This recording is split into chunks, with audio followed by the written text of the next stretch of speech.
I'm now passing into Arizona, and let me tell you, Arizona has to be in my top 50 of favorite states. Hey Mom, it's Amanda. I'm doing good. How are you? So much driving, but it's going good. Just call and say I love you and checking in. Okay, bye.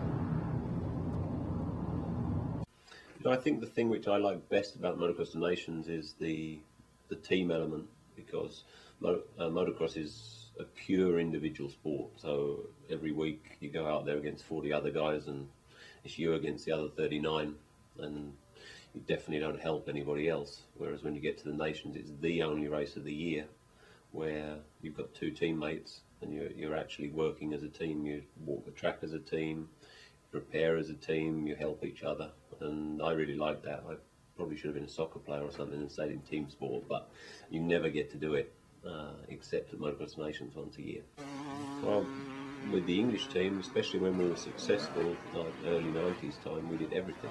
I mean, we used to prepare as soon as the last motocross GP was over, and we basically stayed together and lived together, and then for the next 2 weeks before the race. So we obviously practiced, we did our training together, but we also, went to go-karts together, went to watch movies together, played around, ate dinner, everything. And that, then you build up that strong unit, and that there's a big difference with the team, Motocross the Nations team that we had in the 80s, which was kind of fragmented to when Dave Thorpe was the team manager in the 90s, and then we really pulled together. And it was fun, a hell of a lot of fun, compared to just, being on your own and not feeling part of the team. Well, I've got a few really good memories. The Nations was very kind to me through the 90s. Obviously the fondest time was when we won the Motocross of Nations after America had won for 13 years. And then we went to Switzerland, and we really prepared ourselves well for that race. And all three riders rode exceptionally, but I was down to being the guy in the last race. And I actually rode a pretty ancient Honda, which was a mixture of Dave Thorpe's old factory bike and some production parts from '94. And towards the end of the second race, I had the enormous feeling that, suddenly we were going to win this. And I mean, England hadn't won the Nations probably for 30 years. And I heard every single noise on that bike, and I thought, oh my God, this bike's like 4 years old, and there's no way it's going to last. And so I backed it right down and cruised it home. And then the relief of crossing the finish line, and when making it, and then they carried me off the bike, the English fans, and yeah, it was really, really awesome.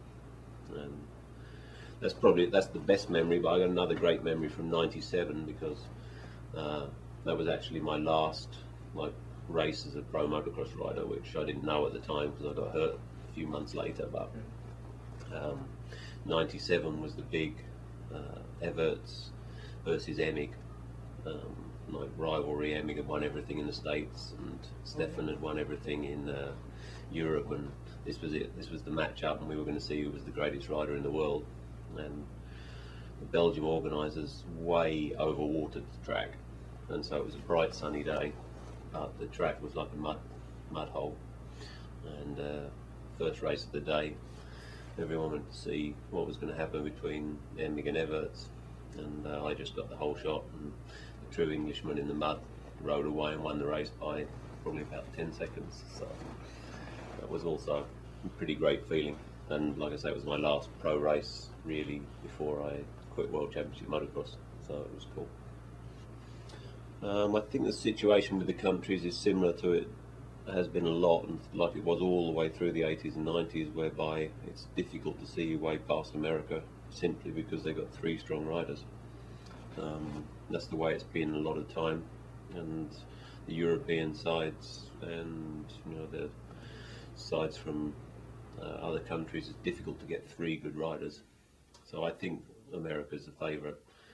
The only other teams I can really see with maybe the strength in depth, Italy. I mean, they've got three pretty strong riders. Maybe France, but they've been weakened a lot by Paul Sell getting injured.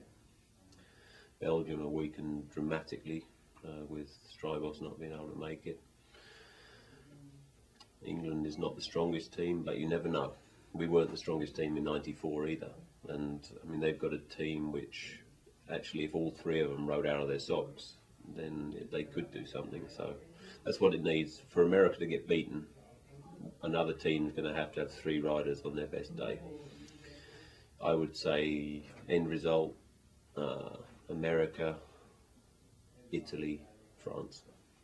Now, individually, the most interesting matchup that's going to come is Villapoto, Townley and Carioli. That's what I'm looking forward to see, because I mean there you've had Villapoto and Townley have been dominant in the lights class here all year, and then Carioli that's won practically every motor of the lights in Europe, and so this is what I'm really looking forward to, because let's see if Carioli's really competitive against those guys.